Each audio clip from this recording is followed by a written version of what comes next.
Bom dia, boa tarde, boa noite. Vamos retomar então novamente essa aula de difração, que a primeira vez que foi colocada não estava muito boa, né? Estava cortada. Acho que agora eu acertei, tá? Então esse capítulo 36 do livro, que está lá no Dropbox, fala sobre a difração, tá? O capítulo começa com uma foto mostrando o olho de uma mosca, e aqui do lado é feito um questionamento, uma pergunta que espera-se que você responda se você completar o estudo do capítulo, tá certo? A difração está intimamente ligada com a interferência, tá? Então não dá para explicar a difração sem falar de interferência. A interferência é o capítulo 35, né? Vou dar uma pequena pincelada então no fenômeno da interferência primeiro, tá? Interferência e fontes coerentes, tá? O termo interferência indica a superposição de duas ou mais ondas na mesma região do espaço. Quando isso ocorre, a onda resultante em qualquer ponto em um dado instante é determinada pelo princípio da superposição. Se eu tenho uma onda, né, vindo aqui assim, nesse formato, se eu ver a outra onda vindo aqui também nesse formato, né, o pulso de onda, né, quando eles se juntam, eles se somam, algebricamente. Então, se eles estiverem com a mesma fase, eles se juntam e dão uma fase maior, né, o dobro. É a chamada interferência construtiva. Se eles estiverem em fase normal, invertida, né, esse aqui está para baixo, esse aqui está assim, quando eles vêm, estão em fora de fase, né, fases opostas, quando eles se juntam aqui, pum, e o soma dá zero, é uma interferência destrutiva, tá? Então, quando duas ou mais ondas se superpõem, o deslocamento resultante, né, dessa soma é simplesmente somar algebricamente os deslocamentos das duas ondas, tá? Se caso você pega o deslocamento dessa aqui sozinha, o deslocamento dessa aqui sozinha, quando juntar você soma, tá? E aí se estiver em fase, dá uma onda maior, se estiver fora de fase, aí uma, pum, anula a outra, tá certo? Acontece que para você estudar o fenômeno da interferência com bastante precisão, você precisa de uma onda com lambda e uma frequência definidos, tá certo? E aí o problema é que a luz branca, né, é uma luz que você não consegue, é uma mistura de frequências, né? Então é um problema, a luz tem esse problema. No caso de ondas mecânicas, você não tem esse problema, você pode produzir ondas no tanque, ondas sonoras não, mas ondas no tanque, ondas mecânicas você pode produzir com lambda fixo, né? Quando for o caso da luz, como é que você faz uma luz, uma fonte coerente de luz? É quando você tem uma luz de apenas uma frequência. Então, é o caso dos lasers, né? Os lasers são esse exemplo de luz coerente, que é uma luz que tem uma frequência fixa. Por exemplo, a luz do laser vermelho tem um lambda da ordem de 632.8 nanômetros, né? Então, bem definido, bem preciso, então dá para você fazer experimentos de interferência com luz se você usar lasers, né? Que vai ser o nosso caso. Aqui eu tenho uma fonte de onda instantâneo que está de uma onda simples, né? Uma onda sozinha, que ela está num tanque de ondas aqui, por exemplo, né? Tem um pulsador aqui que forma essas ondas. Aqui são as cristas, né? São os morros, né? As cristas de cada onda é essa linha azul. A distância entre duas cristas é o lambda, tá certo? E aí, a propagação aqui tem uma velocidade que é lambda f, né? Não sei se você lembra disso lá do ondulatório, tá? O que acontece de interessante na interferência é quando você tem duas fontes, certo? Duas fontes. Aí começa uma a somar com a outra, causando interferência, né? Por exemplo, um ponto equidistante das duas fontes sempre vai ter uma interferência construtiva. Aqui a crista verde e a crista azul, elas se juntam ou se somam, né? Um ponto que não seja equidistante, mas que tenha múltiplos inteiros de lambda, também dá interferência construtiva, tá certo? Aqui, daqui até aqui tem 7 lambdas. Daqui até aqui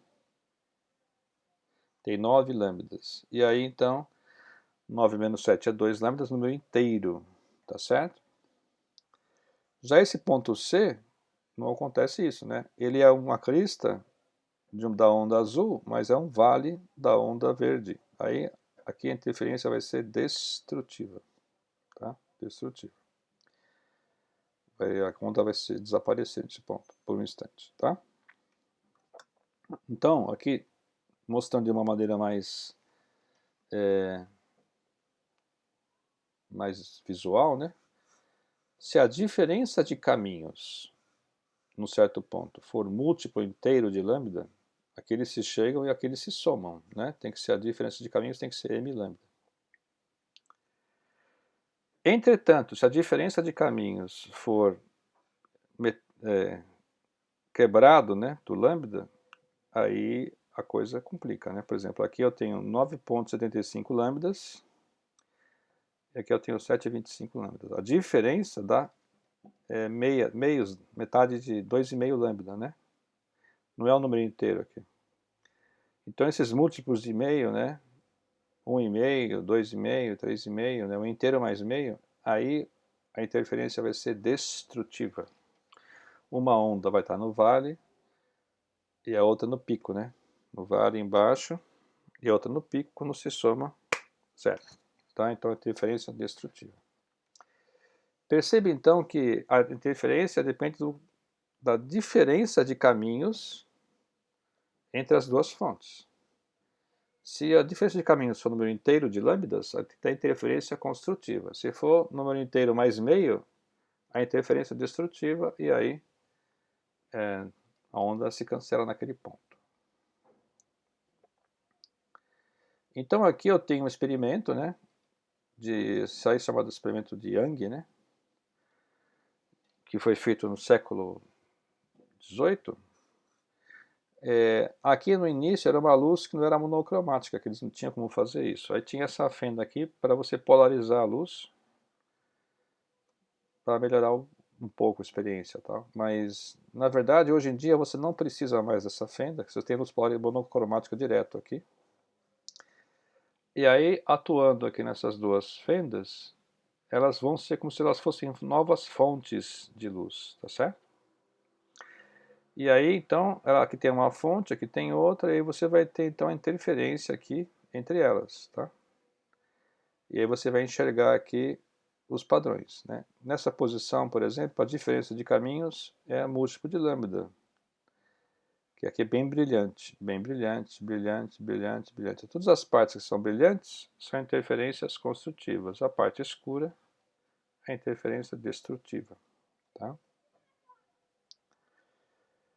Aqui está a geometria, então, do problema, tá? Aqui eu tenho, então, as duas fendas. Nesse ponto P que eu estou estudando, a distância daqui até aqui, R2, distância daqui até aqui, R1. Então, R2 menos R1, se for múltiplo de lambda, aqui vai ser um brilhante. Se for múltiplo de lambda, de lambda sobre 2, aqui vai ser uma interferência destrutiva. Tá? 1 inteiro mais meio lambda é destrutiva aqui. Tá?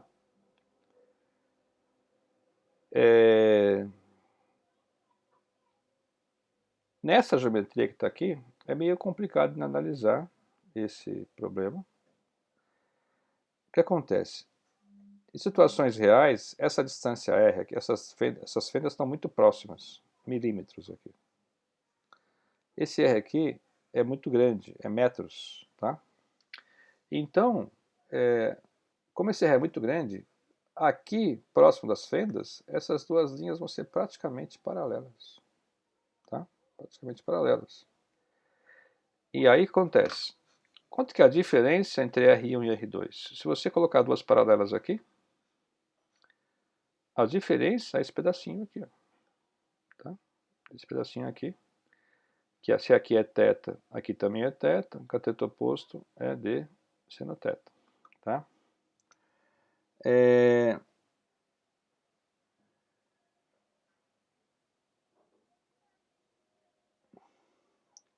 Então, a diferença de caminhos, de comprimentos, é d seno θ. Então, se esse d seno θ for múltiplo de lambda, diferença construtiva. Se for múltiplo de lambda mais meio lambda, diferença destrutiva.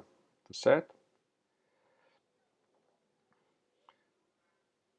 Então, aqui é construtiva, múltiplos de lambda.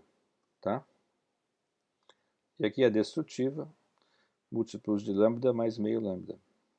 Tá? E agora vem o pulo do gato. Daqui a pouco, né? Ainda não. Espera um pouquinho só, tá? Aqui, ó, eu tenho a zona central brilhante, M igual a 1, M igual a 2, M igual a 3, que são as zonas brilhantes, ou menos 1, menos 2, menos 3, tá? E depois tem as zonas escuras. Aqui, ó, meio lambda, 3,5 lambda, 5,5 lambda, são zonas escuras, tá certo? Essa figura que você vê no experimento, tá? Agora, a difração de Fresnel e a difração de Fraunhofer. Tá? Primeiro, o que é a difração, né? Pela ótica geométrica, quando uma luz encontra uma barreira, o anteparo, atrás do anteparo é uma sombra, tá? Então, aqui você tem uma luz aqui beirando aqui esse anteparo, então daqui para cá está iluminado, daqui para cá estaria escuro, ficaria assim, escuro, iluminado. E isso não acontece, tá, pessoal? Fica uma penumbra aqui, né? Uma coisa que não é assim uma linha divisória, tá certo? Então isso mostra que a ótica geométrica tem as suas limitações, tá? Aqui tem um outro exemplo, quando você pega um laser passando por um orifício bem pequenininho e ilumina essa gilete. A gilete fica assim, ó, com as bordas brilhantes, tá certo? Aí se você faz uma fotografia aqui com microscópio, nessa borda brilhante, você vê esse padrão aqui, que é um padrão parecido com aquele de interferência, tá certo? Por quê? Porque o que acontece? As bordas dos objetos, elas funcionam como se elas fossem fontes pontuais de luz. É como se todos os pontos do objeto começassem a reproduzir a luz, né? Emitir a luz que bate nele e reflete, né? Só que aí, como todos esses pontos de luz vão emitir como se fosse uma luz esférica, né? E aí eles vão se interferir. Então, próximo aqui ao objeto, você tem esses padrões de interferência que esse fato de o contorno ficar com esse padrão, que o contorno produzir esse padrão assim, de serem o contorno ser fontes pontuais de novas ondas e produzir o padrão, isso que se chama de difração. A difração pode ser vista até em ondas numa praia, né? Se você tem uma baía bem fechada, com dois morros na frente, né? Quando a onda bate nesses morros para entrar na baía, você pode ver de cima no helicóptero, né, por exemplo. Esses morros da frente funcionam como novas fontes de onda. E você vê padrões assim de interferência que nem esses nas ondas do mar. Você pode ver de cima de um helicóptero, tá certo? Então, na difração de Fresnel, que a gente chama, o anteparo está bem próximo aqui do seu objeto, que você quer passar a luz por ele. Tá? Já na difração de Fraunhofer, esse anteparo está bem distante do objeto. Tá? Tipo, aqui tem umas distâncias aqui de milímetros, essa distância aqui é metros, tá certo? 1000 vezes maior. Tá? Então, o que acontece? Nessa discussão de Fraunhofer, fica mais fácil de fazer as fórmulas. Tá? A gente vai usar essa difração, essa linguagem, tá? De Fraunhofer. Lá no próprio capítulo de ondulatória, né, no livro 2, né, tem uma discussão sobre difração. E lá a gente ensina que a difração é o desvio da onda ao contornar um obstáculo. Tá? Só que como a luz também é uma onda, então ela também apresenta difração. Tá? A difração é um fenômeno que causa interferência, né? A interferência produzida pela difração é a mesma interferência que eu mostrei agora há pouco. Quer dizer, então, interferência e difração são intimamente ligados, tá certo? E o que justifica essa difração, essa formação de interferência, é o princípio de Huygens, tá? O princípio de Huygens diz que se você tem uma onda se propagando, cada ponto dessa onda são fontes de ondas que vão formar onda no próximo instante, tá certo? Então, por exemplo, aqui, vamos pegar aqui o caso, né? Você tem aqui uma onda plana se propagando, tá? Vamos pegar intervalos de tempo iguais. Vamos congelar aqui nesse instante. Nesse instante, o que acontece? O próximo instante, como é que ele é produzido? Aqui você tem um ponto, produz uma onda. E ponto produz sempre onda esférica, né? Esse aqui produz uma onda, esse aqui produz uma onda. E aí eles vão se somando. E no final, como tem milhares de pontos aqui, você vai formar uma onda contínua aqui, que seria a próxima frente de onda. Isso acontece a cada milissegundo, né? Da mesma forma, se for uma onda esférica, acontece a mesma coisa. Você tem aqui a onda, os pontos de onda, formando nova frente de onda. Como tem milhares de pontos, você tem milhares de circunferências aqui que vai formar uma frente de onda esférica, né? Então esse é o princípio de Huygens que justifica toda essa nossa discussão, tá? E aí o que acontece? A difração, quando uma luz atravessa um orifício pequeno, você vai ter esse problema, né? Porque o que é a difração? Como é que você vê a difração por uma fenda simples, que inclusive é o próximo experimento, né? Ora, você tem aqui a fenda com uma largura, né? A espessura aqui da fenda. Se você iluminasse com uma luz, né? Tipo laser, pela ótica geométrica, o que você ia ver do lado de cá? Só esse buraquinho iluminado. Mas você não vê isso. Na verdade, o que você vê são várias, né? Várias linhas, né? A do meio aqui é a mais iluminada, depois tem zonas escuras e zonas iluminadas, tá certo? Como é que você explica isso?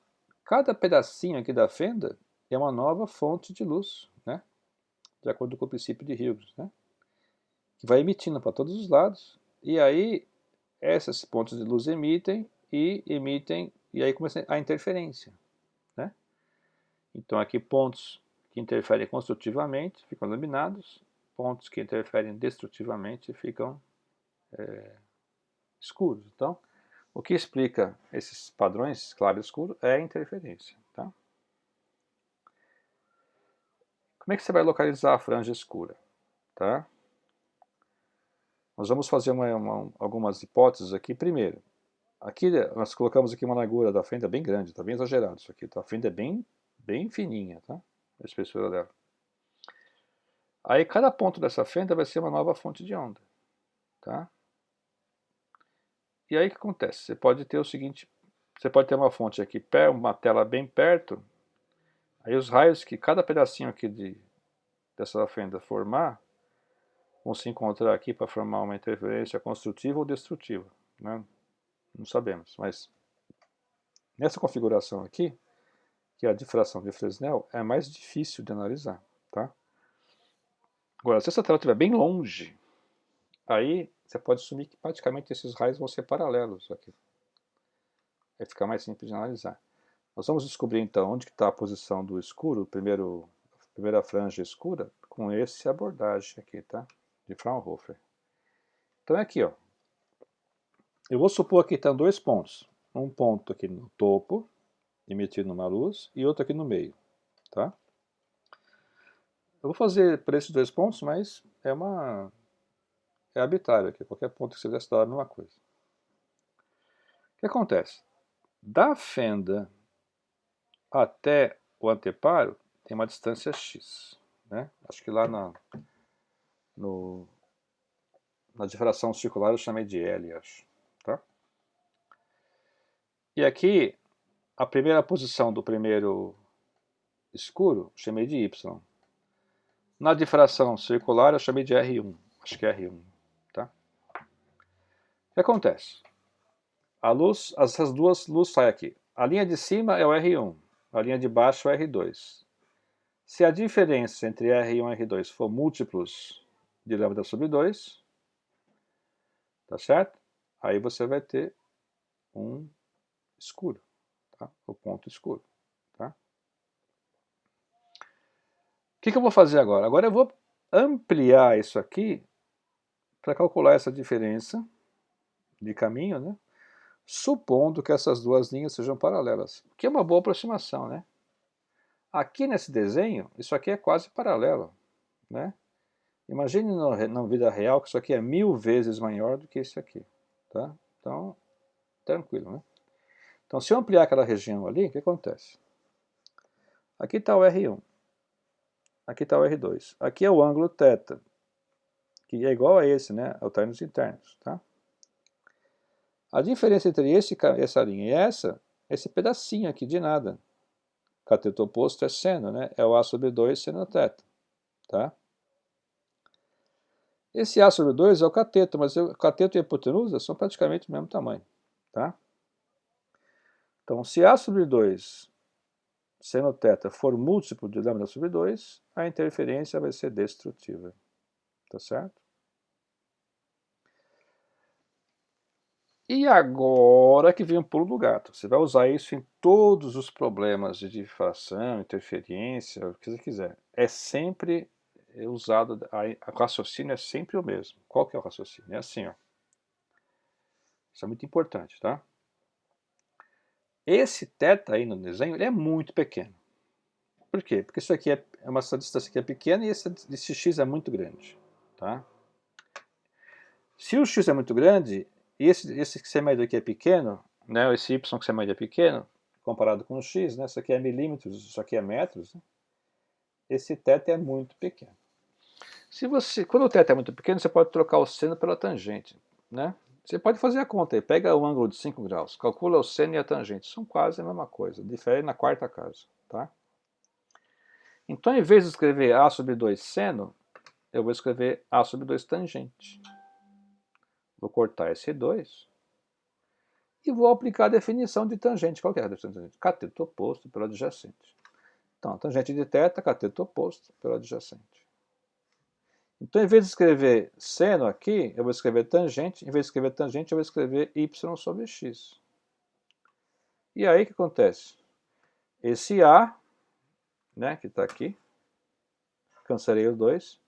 A tangente é y sobre x, igual a lambda sobre 2. Só que o 2 eu já cortei. Então, a primeira posição do primeiro mínimo vai ser lambda x sobre A. E então, para os próximos mínimos, vai ficar m lambda x sobre A, que é para o segundo, para o terceiro, para o quarto. Então, aqui os coeficientes aqui é 1, 2, 3, 4, tá certo? E aí, tranquilo, achamos as posições de todos os mínimos aqui. Essa é a interferência por fenda, né? Fenda retilínea, né? Retangular. Isso que você vai usar no próximo relatório. Essa expressão aqui dá a posição das linhas escuras, tá certo? Escuras. Então aqui está a posição da linha escura. Você troca o seno pela tangente e troca a tangente por y sobre x e calcula o que você quiser aqui, tá? Entretanto, se o orifício for circular, já não fica tão simples, porque esse m aqui não é tão fácil de obter, não é um número inteiro, tá? O orifício circular é o que você está imaginando mesmo, né?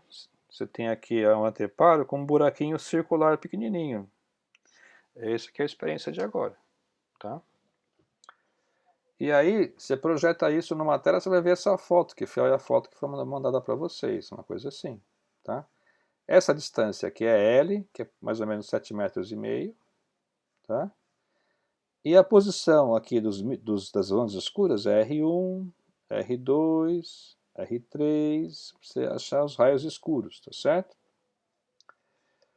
Esse θ é bem pequeno, porque aqui é milímetros aqui, né? Esses diâmetros aqui são milímetros e essa distância aqui é metros, tá? O θ é pequeno, então o seno de θ se aproxima por tangente de θ, que se aproxima por por r sobre L, né? Aqui no caso é R sobre L, que é o cateto oposto pelo adjacente, tá? E aí você encontra as posições do anel escuro. Esse raio do primeiro anel escuro é chamado raio de Airy, tá? Por que raio de Airy? Peraí. Porque esse primeiro disco aqui, que é bem brilhante, muito brilhante, é chamado disco de Airy. E o diâmetro dele é o raio dessa zona escura aqui, ó. Você calcular a zona escura, a gente já sabe que esse aqui é o raio de Airy, tá bom? E aí acontece o seguinte, ó. O primeiro, né, raio escuro não é 1 aqui, é 1,22. Isso é por causa da simetria, da configuração circular da fenda, tá? Tem ondas esféricas aqui, então não vem ao caso, mas é uma álgebra complicada. No final você faz as contas e dá 1,22. Aqui é o lambda e aqui é o diâmetro da abertura lá, tá? Antigamente era a espessura da fenda, agora é o diâmetro daquela aberturinha, pictica, tá? Então, vale essa mesma fórmula, só que esse seno agora é a mesma história.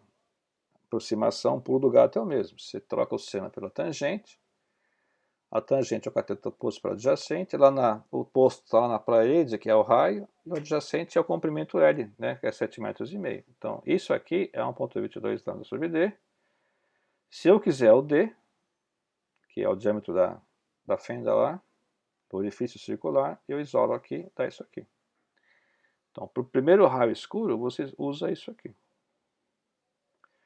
E para o segundo tem uma fórmula, o terceiro também, tá? Mas o quarto, o livro não dá e tem que resolver a equação, não é imediato, tá certo?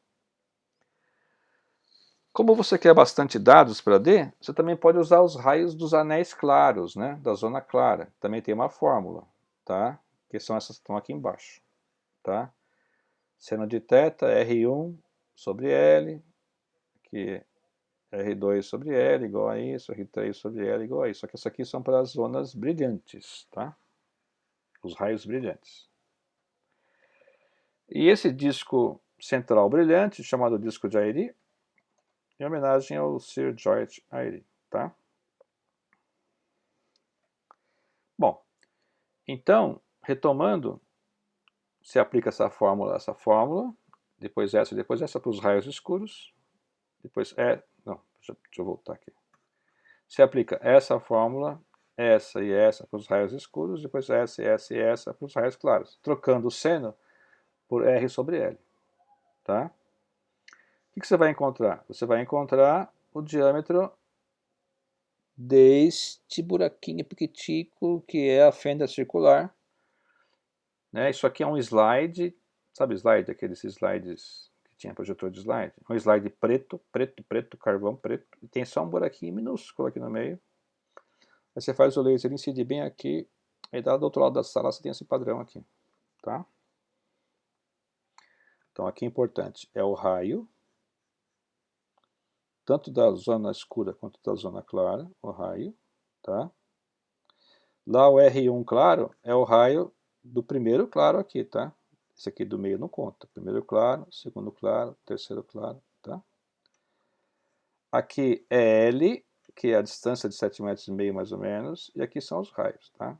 Então fica raio sobre L igual àquela coeficiente, né? No caso do primeiro é 1,22, vezes o lambda que é a componente de onda do laser, sobre o diâmetro da fenda, tá?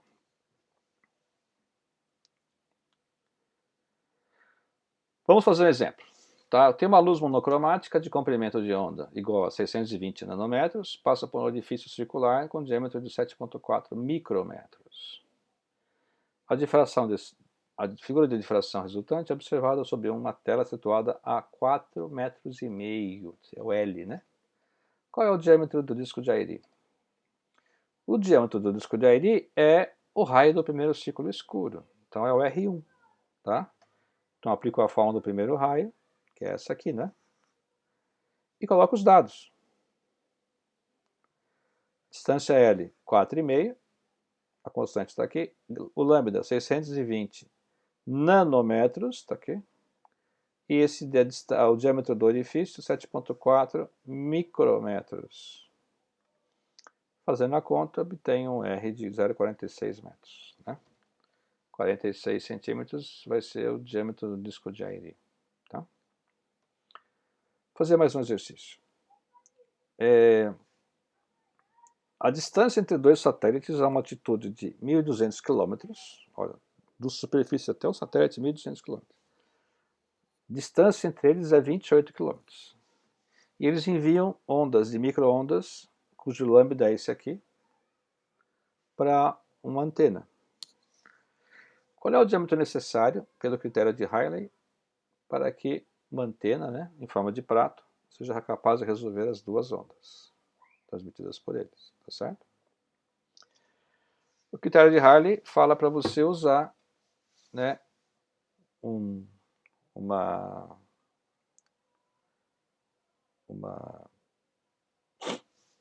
diâmetro, né,